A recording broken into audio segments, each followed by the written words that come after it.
Welcome back, and thanks for listening. One of the questions that many of us carry, whether we say it out loud or not, is this: where do I really belong? And right behind that comes another question, and that is, what actually holds my faith together when life feels shaky? In Ephesians 2:19 through 22, Paul reminds us that God is not building something temporary or fragile. He's building his people, and he's doing it by his word.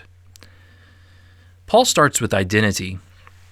He says that because of Christ, believers are no longer strangers or outsiders. Instead, we are fellow citizens with the saints and members of the household of God. That means Christianity is not something that we just attend or observe. God has not made us guests who come and go. He's made us family. His word does not just forgive us, it places us where we belong. Then Paul turns to the foundation. He says that we are built on the foundation of the apostles and the prophets, with Jesus Christ himself as the chief cornerstone. Foundations are laid once. Everything else depends on them. The church is not built on trends, opinions, or personalities. It is built on revealed truth, and Christ sets the direction.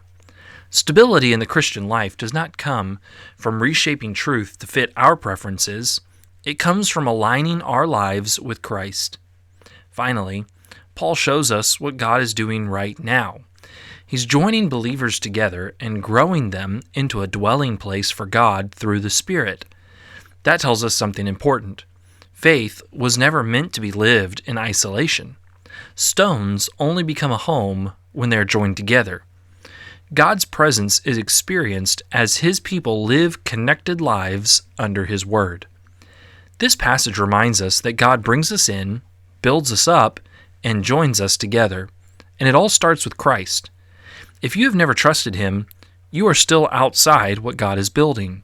But the good news is that the door is open. Jesus gave his life and rose again so that those who were far off could be brought near. God is building something that will last. The real question is not whether he is building. The question is whether we are willing to live in line with what he is building by his word. Thank you for listening.